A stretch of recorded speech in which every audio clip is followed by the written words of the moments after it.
Frères et sœurs, nous célébrons aujourd'hui le 5e dimanche de Carême de l'année liturgique B. La première lecture est tirée du livre du prophète Jérémie au 31e chapitre du 31e au 34e verset. La deuxième lecture provient de l'épître aux Hébreux au 5e chapitre du 7e au 9e verset. Nous lirons l'Évangile selon Saint Jean au 12e chapitre du 20e au 33e verset. Ces lectures nous invitent à méditer sur la nouvelle alliance que Dieu accomplit dans la mort de Jésus. Dans la première lecture, Jérémie annonce une alliance selon laquelle chacun devra désormais connaître personnellement le Seigneur et obtenir le pardon de ses péchés.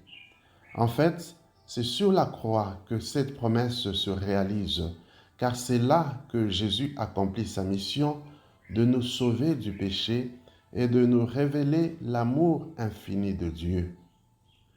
L'extrait de l'Épître aux Hébreux, qui constitue la deuxième lecture de ce dimanche, exalte l'obéissance de Jésus, manifestée particulièrement dans les souffrances de sa passion, et ce jusqu'à la mort par laquelle il glorifie le Père.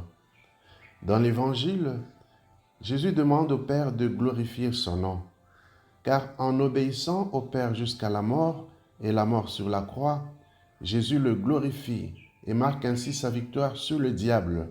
En effet, l'on peut se souvenir la tentation que Jésus a subie, celle de ne pas boire la coupe que Dieu lui tendait. En la buvant, il reste fidèle au Père jusqu'au bout et glorifie son nom.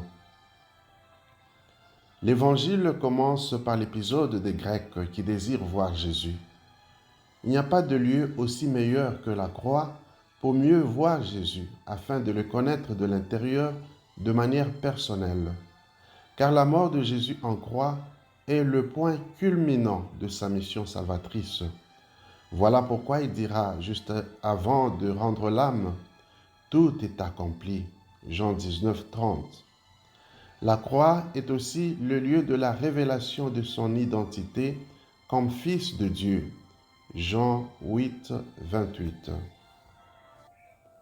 Cet évangile peut ainsi nous aider à comprendre le sens de la croix que chacun de nous est appelé à porter. La croix n'est pas une négation de la présence de Dieu dans notre vie. Elle n'est pas non plus une excuse pour tomber dans la désobéissance et l'infidélité. La croix est plutôt une invitation à persévérer et à rester fidèle dans le service de Dieu jusqu'au bout. En effet, c'est en temps d'épreuve qu'on reconnaît les vrais croyants et les vrais disciples, ceux qui sont capables de rendre témoignage de leur foi, quoi qu'il en coûte. Et tout comme Dieu a manifesté sa gloire dans la passion de Jésus, de même, il continue de la manifester aussi dans nos épreuves, quel que soit le poids de la croix que nous sommes appelés à porter. Dans ce même passage de l'Évangile, Jésus annonce qu'une fois élevé sur la croix, il attirera à lui tous les hommes. C'est l'expression de son désir de rassembler dans l'unité les fils de Dieu dispersés. Jean 11, 52. L'unité est un des fruits que la mort de Jésus nous obtient, et ce pourquoi il a tant prié à la veille de sa passion. Jean 17, 11. Le désir des Grecs de pouvoir le rencontrer montre qu'ils ont été attirés par son témoignage et sa mission de rassembler les peuples. D'ailleurs, le texte de l'Écriteau placé au-dessus de sa croix était écrit à la fois en hébreu, en latin et en grec pour signifier le caractère universel de sa royauté et de son offrande. Jean 19, 20.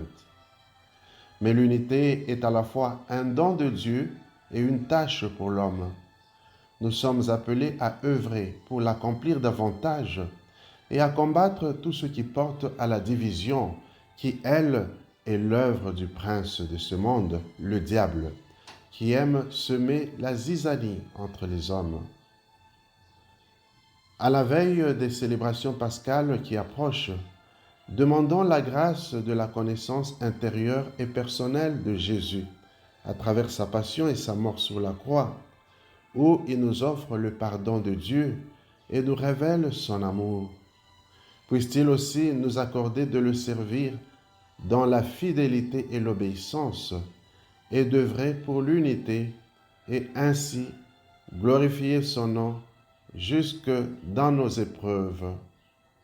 Amen.